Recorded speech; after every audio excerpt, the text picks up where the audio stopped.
Bien, Monsieur le Président et chers collègues, on a déposé un amendement sur cette délibération. Avant de revenir sur l'amendement en tant que tel, dire que sur le reste du rapport, nous n'avons pas de remarques particulières autres que celles que nous avons déjà émises à de nombreuses reprises les autres années et que nous avons un accord global sur l'année 2021 sur le contenu de ce qui nous a été présenté. On continue de penser qu'en matière d'insertion, l'accompagnement par le logement est sans doute l'un des plus efficaces. Ça ne veut pas dire qu'il ne faut pas continuer le travail qui est effectué dans le cadre des MDS. Ça ne veut pas dire qu'il faut arrêter ce qui est fait dans le cadre des chantiers d'insertion, bien au contraire. Mais on voit bien que si on veut avoir un accompagnement plus global de la personne, c'est très souvent à travers le logement que c'est rendu possible. Et je redis notre satisfaction d'avoir vu l'année dernière une augmentation des crédits alloués à la SLL. Sur l'amendement que nous avons déposé, je ne vais pas reprendre l'ensemble du contenu qui est dans cet amendement. Simplement, j'ai évoqué en introduction la nécessité pour le département, qui est chef de file des solidarités, ça a été rappelé, et garant de l'équilibre territorial, la nécessité donc pour notre collectivité d'intervenir dans tous les territoires où il y a des faiblesses. Ça veut dire en milieu rural, bien sûr, mais aussi au niveau des quartiers prioritaires où près de la moitié des habitants vivent sous le seuil de pauvreté et plus de 60% même des habitants dans un quartier que je connais bien. Alors, Gilles Leroy l'a dit, vous augmentez cette année de 40 000 € le budget des contrats villes, c'est-à-dire non pas la politique de droit commun, mais bien la politique spécifique, qui est une politique décloisonnée entre l'État et l'ensemble des collectivités du territoire. Donc le département pose cette année un budget de 110 000 €. Il est en augmentation, c'est très bien. Mais 110 000 € pour les 13 quartiers du département.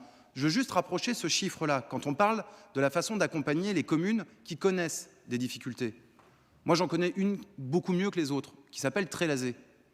Trélazé, le budget qu'elle consacre au quartier prioritaire, à son quartier prioritaire, pour 1800 habitants, c'est 200 000 €. 110 000 € pour le département, pour 13 quartiers. La seule ville de Trélazé, c'est 200 000 € pour 1800 habitants. Alors, une fois que j'ai dit ça, je ne dis pas qu'on ne propose pas d'augmenter les crédits de manière colossale cette année au budget 2021. Mais je reviens dans la droite ligne de ce qu'on a présenté et de ce qu'on a défendu au moment des orientations budgétaires.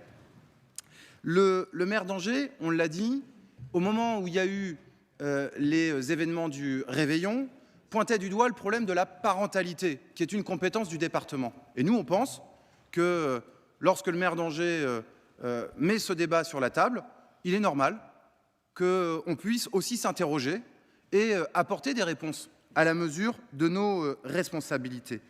Et de ce point de vue, on le soulignait, il y a quelque chose qui marche bien dans les communes et qui marche aussi dans d'autres départements pour les collèges.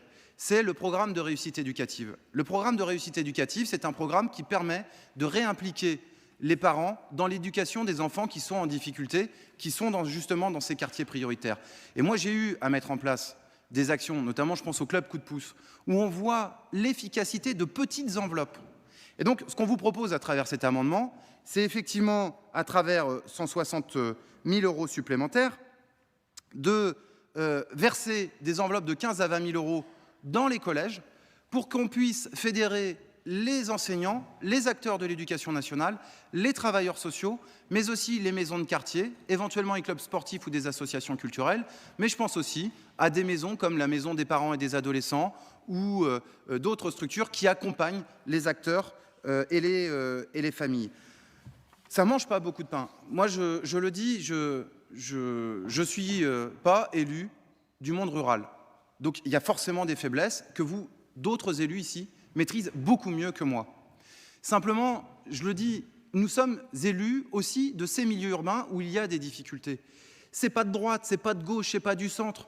Mais je vous le dis, on est dans une période particulière. Vous pointez du doigt dans cette assemblée les difficultés qui se font jour en ce moment à travers les crises dans le milieu rural. Et vous avez raison de le dire. Mais notre rôle à nous, c'est aussi de pointer du doigt là où il y a des faiblesses. On ne vous demande pas d'intervenir pour tous les milieux urbains. Mais là où il y a des faiblesses plutôt plus fortes, on vous dit mais faites-nous confiance.